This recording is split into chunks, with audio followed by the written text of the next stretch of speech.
There is something that has been happening since before you were born and will keep happening long after you are gone. Something that does not appear in any textbook, that no educational system ever taught you, that no screen has ever shown you. And yet you have felt it. You have felt it in those strange moments when the noise of the world stops for a second, and something inside you, something that has no name, tries to tell you something you cannot quite hear. But you have felt it in that deep discomfort that has no visible cause. In that sensation that you are living on the surface of something enormously more vast, but that there is a glass between you and it, and you do not know how to break it. You have felt it, and you have ignored it, because the world is designed for you to ignore it. And that is where the problem lies. Because that something you are trying to ignore is not going to disappear. It has been waiting for centuries for you to listen.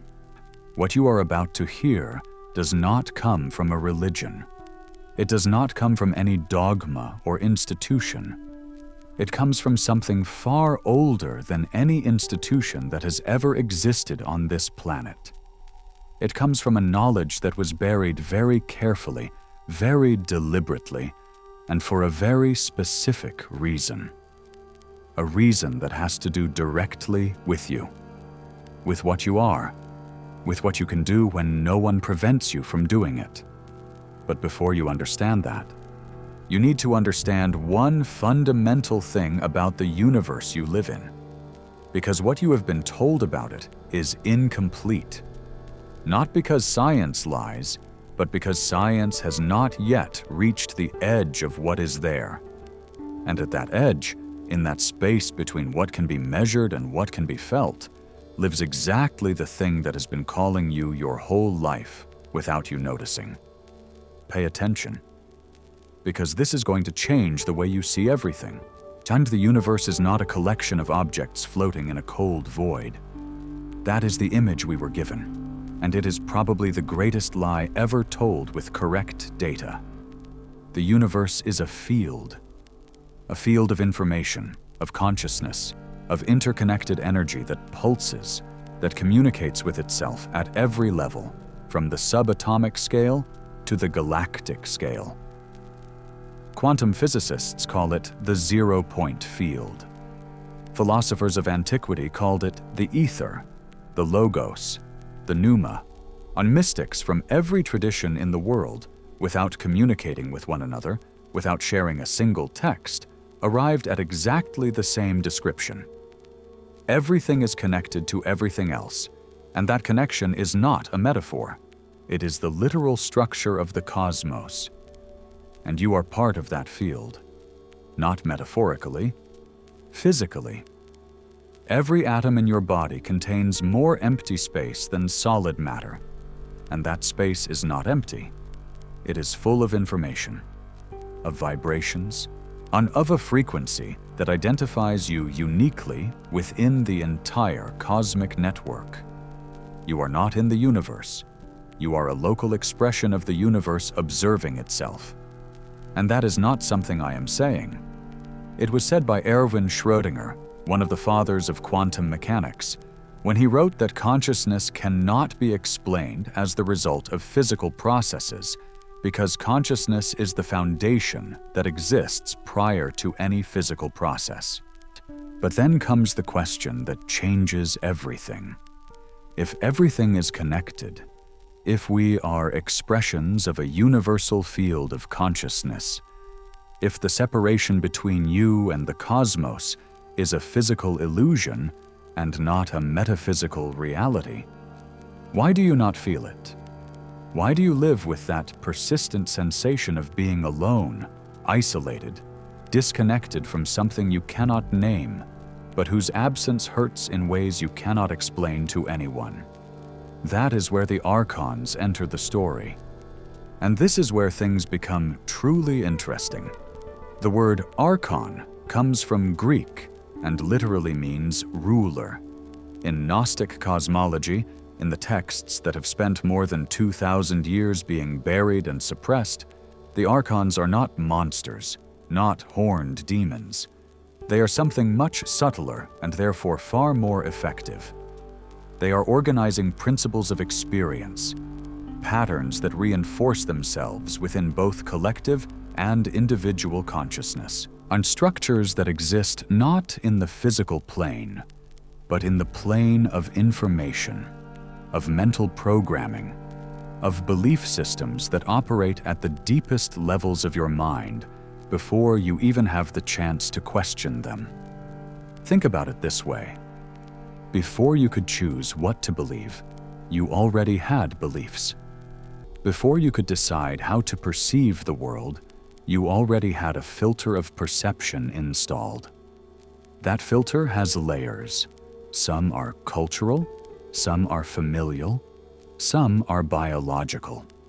But there is a much deeper layer than all of those, a layer that power systems throughout history have actively worked to build and maintain. And that layer says only one thing in infinite variations. You are separate. Separate from the cosmos, separate from others.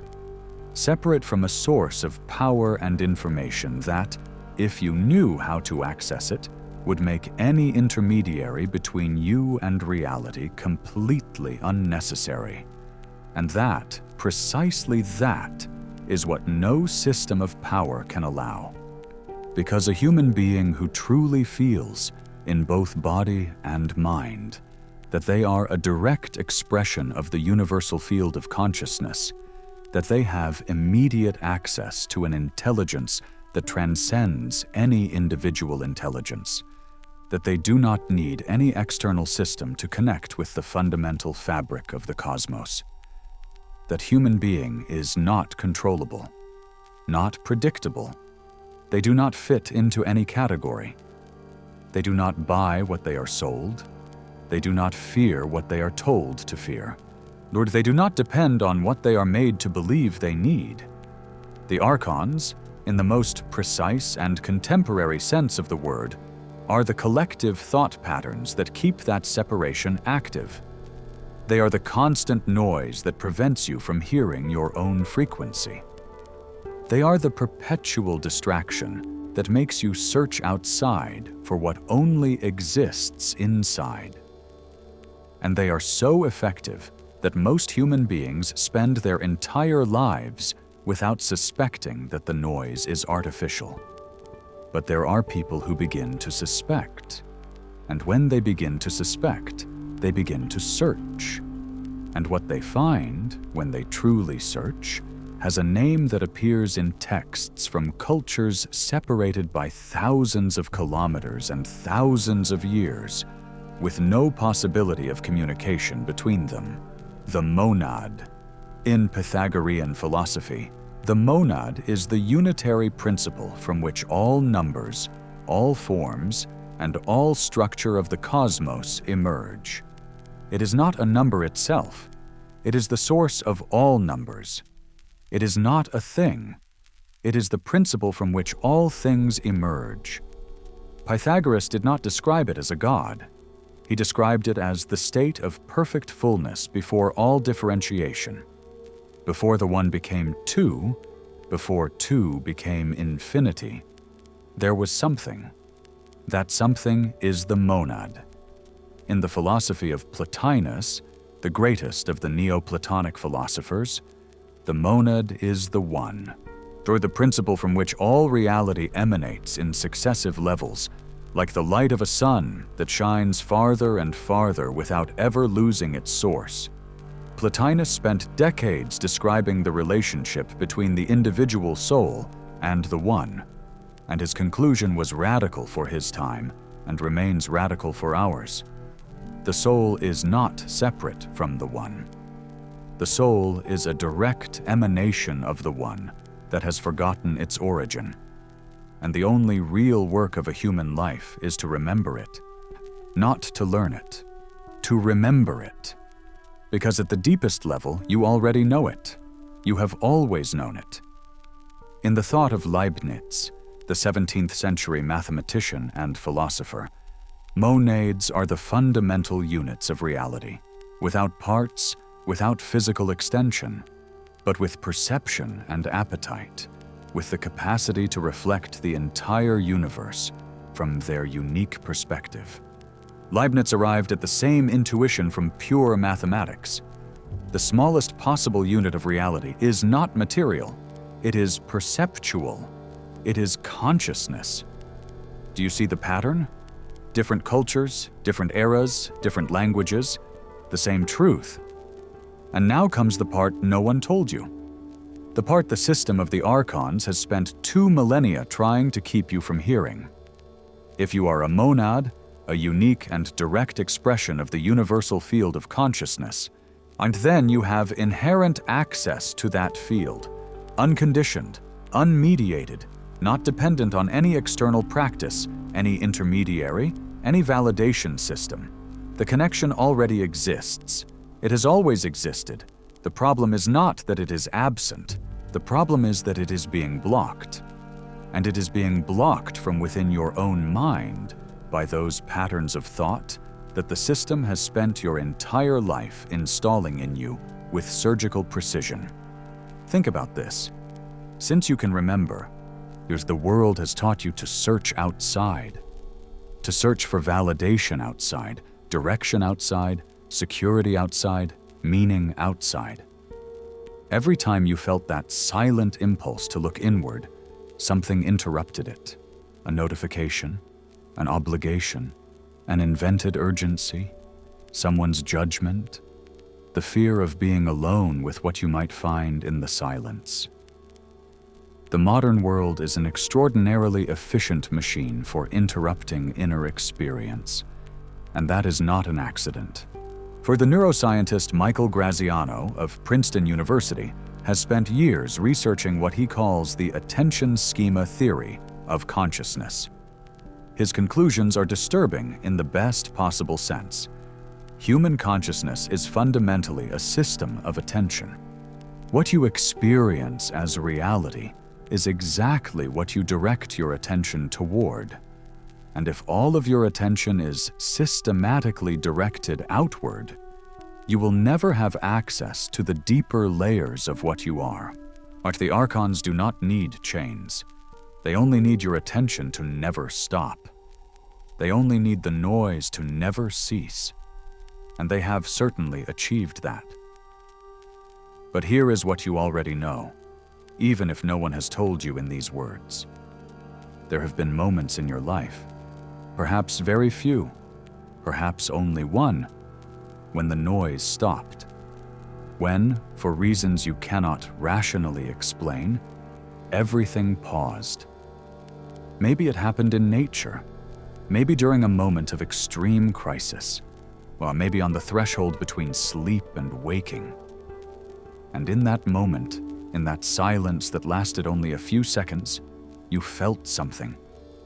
Something without words, but absolutely real, more real than anything you have experienced with your eyes open and your mind running at full speed. That something is the monad recognizing itself. It is not mysticism. It is not superstition. It is the direct experience of the field of consciousness to which you belong when the usual filters of the mind briefly deactivate. And the question is not whether it exists. You already know it exists because you have felt it. The question is why you cannot access it deliberately, why it seems to happen only by accident at the least expected moments and disappears before you can sustain it. The answer is technical, and it is simpler than you think. The human brain operates in different states of electrical frequency. When you are in active survival mode, in the state neuroscientists call high beta, your mind is scanning the environment for threats, processing information in a fragmented and rapid way, spending most of its energy managing fear and projecting into the future. In that state, connection with the deep field is practically impossible. Not because the field is not there, but because the system's processing capacity is occupied at another level. When brain activity slows toward the alpha state and more deeply toward theta, something changes in the architecture of experience. The brain's default networks, those that activate when you are not actively processing the external environment, begin to communicate in ways neuroscience still does not fully understand. The perception of time changes. The separation between self and environment blurs, and the sense of individual identity expands into something that researchers of altered states of consciousness consistently describe as the feeling of being part of something vastly larger. It is not hallucination, it is access. And that access is exactly what the call of the monad activates. Not through rituals, not through words repeated outwardly, but through a practice of inner recognition that operates directly within the neurological architecture of the state of consciousness. It's a practice known, documented, and secretly transmitted by traditions ranging from the Pythagoreans of ancient Greece to the Hermetic schools of the Renaissance, from the Sufis of the Islamic world to the deepest currents of Vedic thought. Traditions completely separated geographically and historically that converged again and again on the same internal technology. Why in secret? Because what that technology activates is exactly what systems of control cannot allow. The direct experience that you are not separate, that the cosmos is not something external surrounding you, but something that constitutes you. That the intelligence that created galaxies and the intelligence reading these words are, at the most fundamental level, the same intelligence looking at itself from different angles. When that becomes lived experience rather than intellectual concept, something in the operating system of fear breaks. And fear is the fuel of the Archons. Fear is what keeps attention anchored outside. Fear is what makes you continue searching outside for the security, meaning, and connection that can only be found within. There was a quantum physicist who worked for years on the Manhattan Project, and who near the end of his life began writing about something he called the implicate order. His name was David Bohm, and what Bohm described, with the mathematical rigor of one of the greatest physicists of the 20th century, was exactly what the Gnostics had described 2,000 years earlier in a completely different language.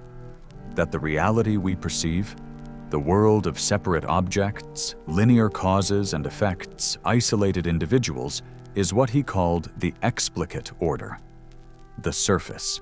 Beneath that surface exists a level of reality in which everything is radically interconnected, where separation is a local appearance rather than a fundamental truth, where information flows non-locally between all points of the cosmos simultaneously. Bohm called that deep level the holo movement, the total movement in which the entire universe is implicated at every point. You are one of those points, and within you, if you know how to listen, the entire universe is implicated. The call of the monad is exactly that. It is not a prayer. It is not a request directed outward, hoping that someone will answer. It is a recognition directed inward. It is the act of tuning into the frequency that has always been present, but that the constant noise of the Archons has kept outside your conscious perception. It is what happens when, instead of projecting your consciousness toward an external and distant God, you gather it, concentrate it, bring it to the center of what you are, and from there, from that silence that exists beneath all thoughts, you recognize yourself as what you have always been, not a separate creature in a hostile universe. A local expression of the universal field of consciousness, complete, sufficient, connected to everything that exists without intermediaries, without validation systems, without needing anyone's permission to be what you already are. Now then, why a former Jesuit? What does someone who spent decades within one of the most intellectually rigorous orders in the world have to do with all this? It has to do with something very specific. It has to do with what he discovered in archives that were not meant for him. It has to do with the reason certain texts have spent centuries inside vaults to which almost no one has access. And it has to do with a question he asked one night in a windowless room, was surrounded by parchments that had gone more than 1,500 years without being read. The question was simple. Too simple for the 10th century of training he carried with him. Too direct for a system designed to keep answers always a little further away. The question was this: what if disconnection is not the starting point from which one must be redeemed, but the mechanism of control that must be deactivated? That question has no answer within the language of established systems, because established systems are built on the premise that disconnection is real, deep, inherent to the human condition, and that only through them can you do anything about it. Their entire architecture of power rests on that premise. If the premise falls, everything else falls with it.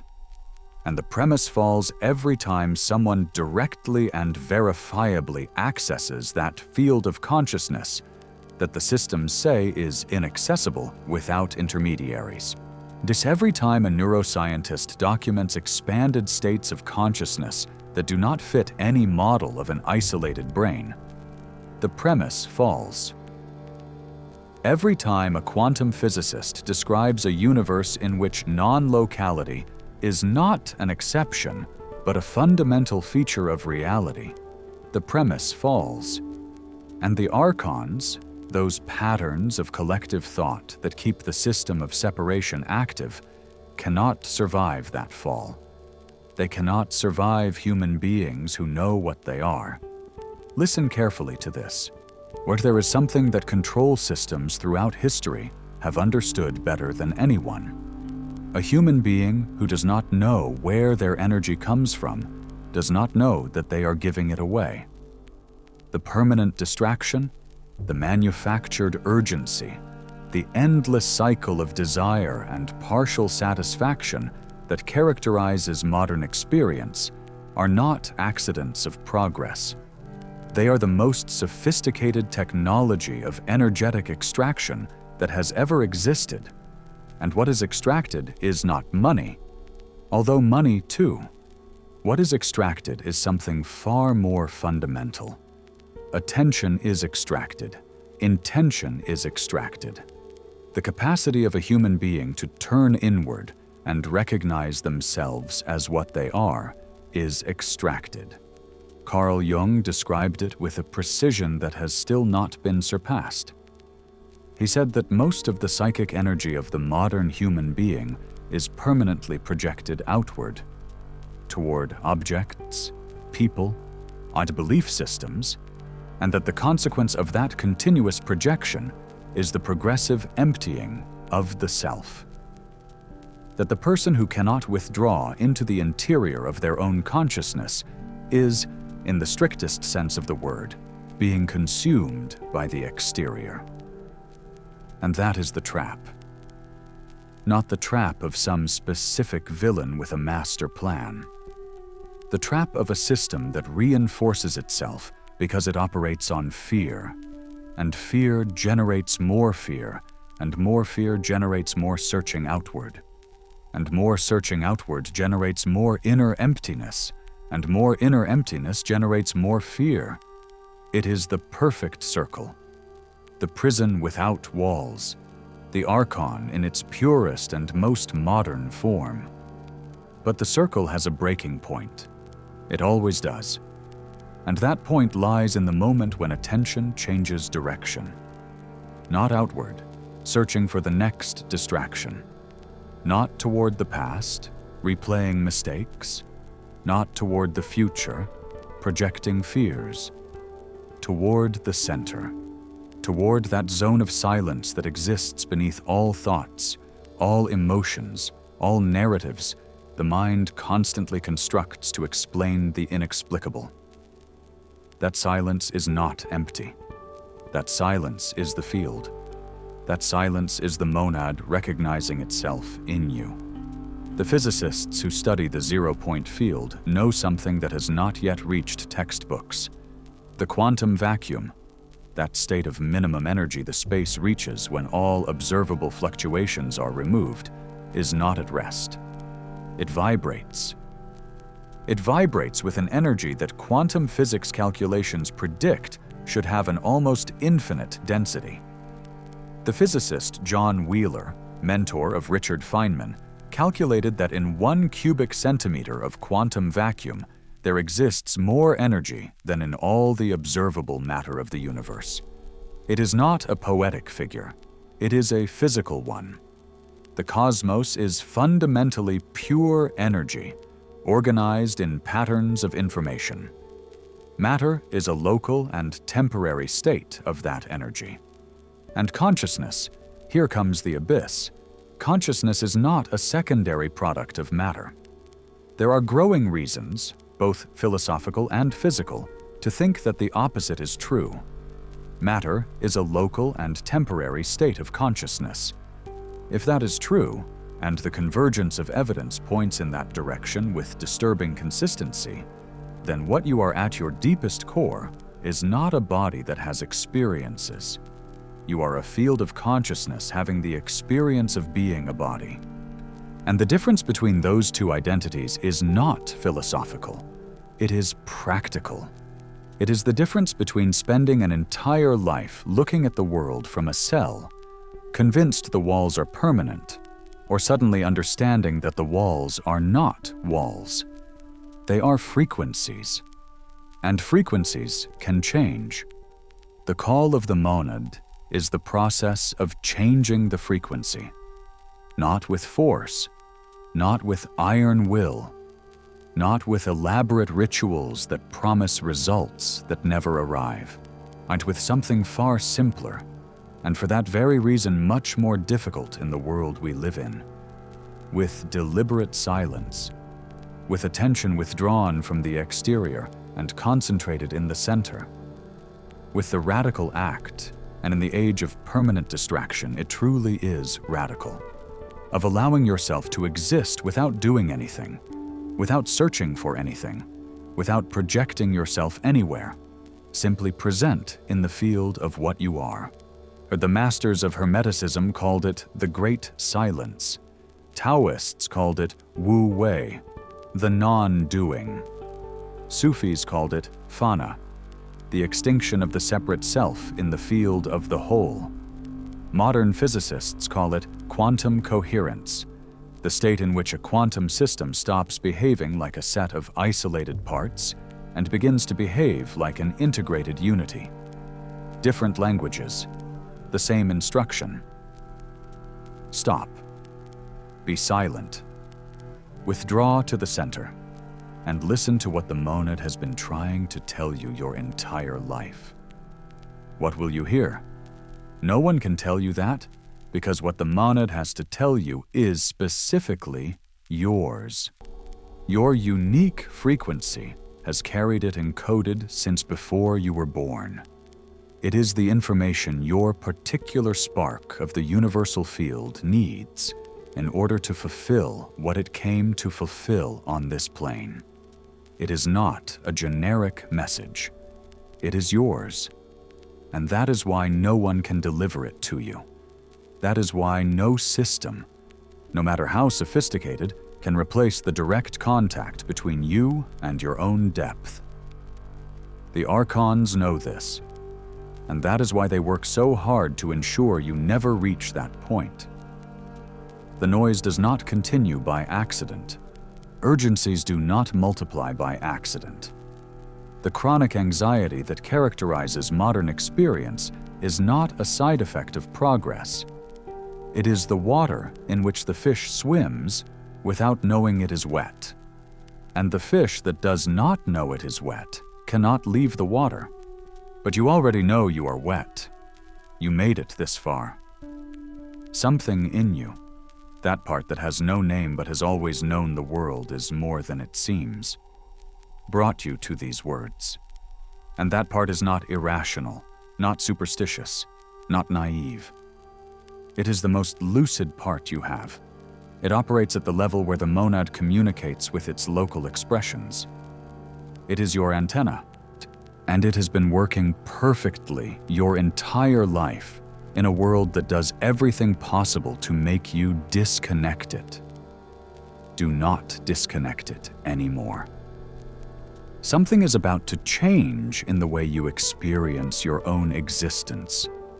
Not because I am going to give you a magical technique, but because the simple act of understanding the mechanism is part of the process of deactivating it. The Archons operate in the shadows.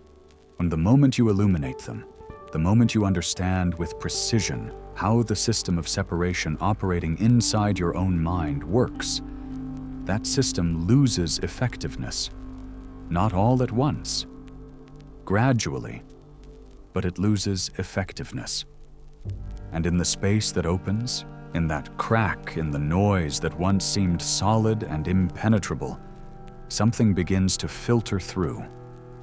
A frequency, a pulse, something you recognize without having been able to name it until now. It is the call of the monad, and it has always been there. Before you go, I need to ask you something. Not because I need it, because you need it. What you have just heard is not entertainment. It is a key, and keys are useless if you keep them in a drawer. Share this video with someone who has also been feeling for some time that the world is more than it seems. Leave a comment with what you felt while listening, because what you describe down there, even if it does not seem like it, is part of your process. Morse articulation is the first form of integration. Subscribe and activate the bell, not to feed an algorithm, but because what comes on this channel are more keys. And if you do, if you decide to stay and keep looking inward instead of toward the noise, something in your field of perception will begin to move. The coincidences you used to ignore will become visible. The intuition you used to dismiss will have more space to operate. The field will begin to speak to you more clearly. Not because I have power over that, but because the attention you withdraw from the outside and pour into your center is exactly the fuel the monad uses to remember itself. And now the conclusion. And it is not an ending. It is a beginning. Everything the universe is, everything it has been, everything it will be, is implicated in you in this moment. Not potentially, in actuality. Every vibration of the zero-point field, every pulse of the intelligence that sustains the coherence of galaxies, on every frequency of the holo movement that Bohm spent his life describing, is present at the deepest level of what you are right now, as you breathe, as you listen, as the noise outside tries to reclaim your attention. The Archons need you distracted.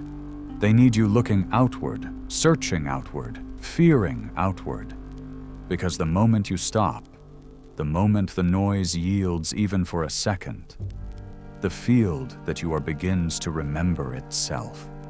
And a field of consciousness that remembers itself doesn't need intermediaries. It doesn't need validation. It doesn't need permission to be what it has always been. The monad doesn't call from far away. It calls from within. It has always called from within. And the only reason you sometimes cannot hear it is that the world did an extraordinarily good job convincing you that the interior is not a place worth going. It is the only place worth going. Everything else is noise,